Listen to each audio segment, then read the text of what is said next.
And a lot of people then begin to equate non-duality with formlessness. They say, okay, that's what that is. I know what that is. I know what I am.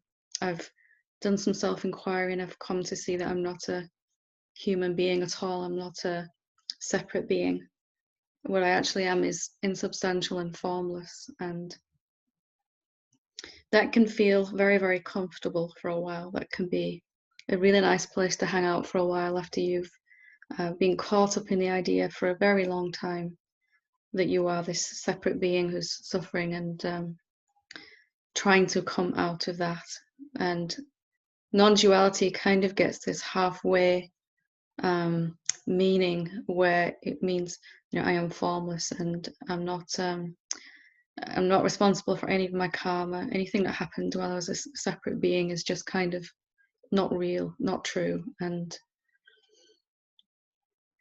we almost can find ourselves avoiding any further growth by hanging out in the formlessness. And I did it myself for a while. And for a while, it was very, very nice to not be someone at all that was suffering and to just be peaceful. But non-duality really means, as we said before, oneness. And oneness cannot be the state that we're living in if there is something that we are excluding from our definition of truth. By the very fact that we're excluding something, then it is not one, there is two. There is what I'm including, what I'm calling truth, and what I'm calling falsehood, or what is real and what is illusion. So the fullest aspect of non-duality is when we have seen the absolute reality. We have seen that nothing is actually what it looks like. Everything is made of this nothingness, including everything we see and use and everyone we interact with. Everything is really this formless awareness, this self appearing to be something. We kind of have a profound seeing of that. But then the fullness of what it means to be one means that we must begin to eventually re-include everything back into our definition of what is real. So even the illusion that we perhaps discarded, the separate sense of self, completely has to be set aside to realize the formlessness that is everywhere. But then the oneness doesn't want to. The truest meaning of non-duality means not to, not even reality and illusion am I holding in my definition of what's real. And this is really the fullest emergence of love that a human being can experience, because there is nothing at that point I'm excluding. Even what I used to call illusion, a separate sense of self, has to be re-included in that. And for most people, at first there is an avoidance to doing that. We really don't want to go back and look at our karmic patterns, our situations in our life that are kind of a little screwed up, or let's just say not flowing as well as they could, and go back into that from the wisdom that we now have, having seen clearly that everything is formless. And there'll be a reluctance to do that. There was for myself, but when I began to actually to do that, to see that the formless is also including the form, the someoneness, the nothingness, the nobodiness that we really are, is also inclusive of the someoneness, the sense of someone. That the absolute reality also includes the relative reality of this world, this and that, and you and me, and rich and poor, and high and low, and happy and sad, and all of that has to be re-included into it. That there is no difference between the individual soul and the absolute reality, that they are one and the same, that they are synonyms for each other. Or as they say in the East, that the jiva, the individual soul, is Shiva, that there is no difference between my sense of being someone and the Supreme Being. And that is the fullest place we can live our life from as human beings. And it's a natural outcome of realizing what you actually are. It is eventually wanting to go back into my life as I knew it and allow the truth that we've seen to pervade through my body, my mind, my relationships, my career, my finances. Everything that makes me me is going to be gently embraced in this loving presence, this formless awareness, the self that we really are. So it cannot be one if there are two. If there's something you are still excluding as, sort of saying it's not real, it's not the truth, eventually it's going to have to be allowed back into your definition of what you are, what all this is. So we come full circle. We start off being someone on a pathway waking up, and then we realize we're not anybody at all.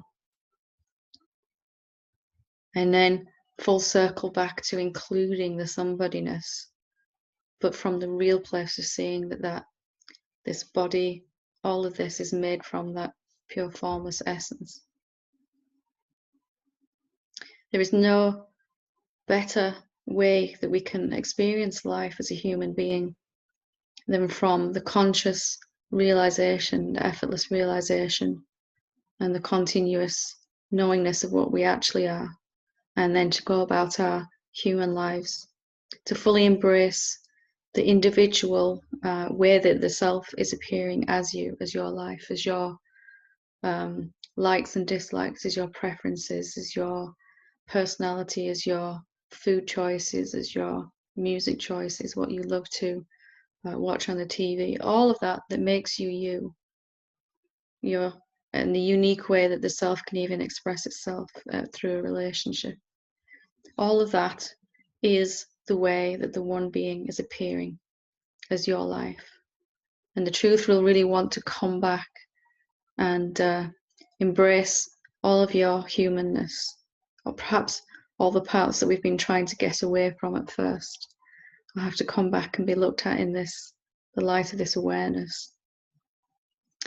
And in fact, it is actually possible then. There are things in all of our lives that are impossible to heal, to come to a resolution about from the sense that we are a separate being.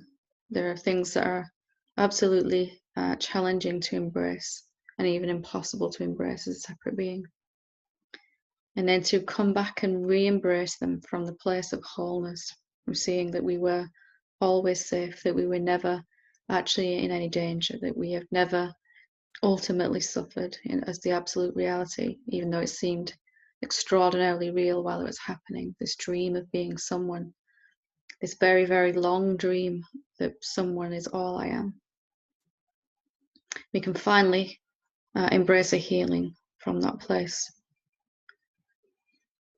The highest evolution that the self is capable of is as a human being, living as a human being that is appearing as a human being that's self-aware and knows its real source, knows what it actually is, and yet at the same time is absolutely embracing their humanity, absolutely embracing all that comes with that, being 100% authentic in every moment, whatever that looks like.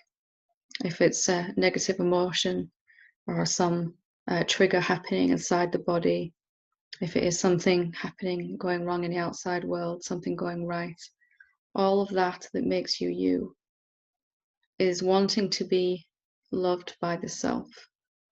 And if you're not already feeling this, then it will eventually happen as your seeing deepens.